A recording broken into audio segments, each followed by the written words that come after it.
contato com a professora da Universidade de Brasília e dirigente da campanha nacional pelo Direito à Educação, Catarina Almeida Santos. Bom dia, Catarina. Bom dia, prazer estar aqui com vocês mais uma vez. Prazer é nosso. Catarina, hoje se discute muito a questão do retorno às aulas presenciais na educação brasileira, no ensino de uma forma geral.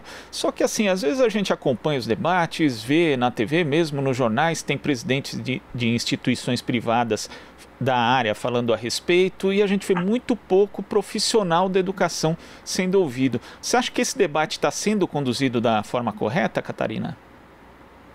Na verdade, essa é uma característica do Brasil, né? Debater a educação sem a presença dos educadores, né? Se são os profissionais da educação que fazem com que a educação efetivamente aconteça lá na escola, só eles sabem quais são as condições para que esse processo de ensino-aprendizagem aconteça, né? São os professores que sabem exatamente como é que as coisas funcionam dentro da escola, quais são as possibilidades ou não de retorno às aulas sem oferecer condições de insegurança, né, para a população, para os estudantes, para os profissionais da educação. Então, geralmente, todas as questões da educação no Brasil são debatidas sem aqueles que não fazem a educação acontecer e mais, que não conhecem nada do chão da escola, sobretudo das escolas públicas desse país. Inclusive a gente escuta muita gente falando, né, por desinformação mesmo, dizendo, o professor, ou até o presidente da República falou isso, né, atacou os sindicatos da área da educação e as pessoas acham que o professor só tem o trabalho em sala de aula, quando na verdade todos os professores estão trabalhando e muito, inclusive nesse período de pandemia, Catarina. Então, eu acho que tem uma lógica aí de entender que o professor é o cuidador e não o profissional da educação que cuida do processo formativo dos estudantes.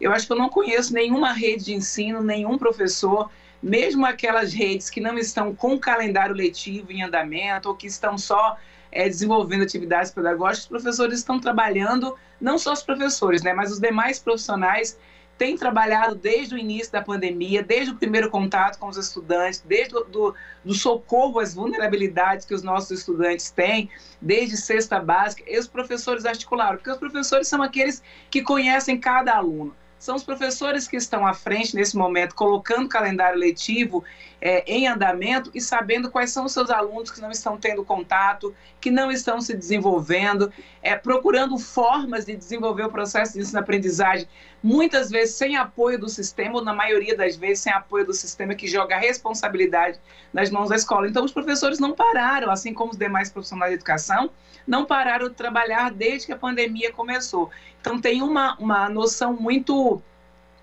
ingênua ou má fé, inclusive, daqueles que olham o professor só como aquele que está em sala de aula.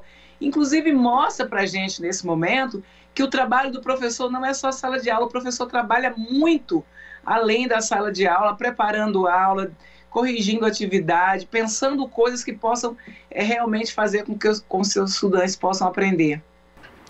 Agora, Catarina, a gente sabe que as desigualdades no Brasil são gritantes, inclusive quando a gente toma mesmo a rede pública de ensino, né? A condição em São Paulo é diferente da condição no interior do Acre, por exemplo, mas de uma forma geral, você vê condições hoje de haver retorno às aulas presenciais no Brasil? Eu acho que, objetivamente, nós não temos condições de retomar aulas nem das grandes escolas privadas sem colocar a vida da população em risco. Mas se a gente olhar para a questão das escolas públicas, se você olha assim, você está falando aí da condição de São Paulo e da condição do interior do Acre. Eu acho que a gente nem precisa ir tão longe, porque se a gente olhar na própria capital, qual é a escola na capital de São Paulo que efetivamente vai garantir segurança de vida, de saúde para os profissionais da educação, para os estudantes e, consequentemente, para suas famílias e para a sociedade? O retorno às atividades presenciais com estudante requereria uma infraestrutura e uma condição que as nossas escolas não têm.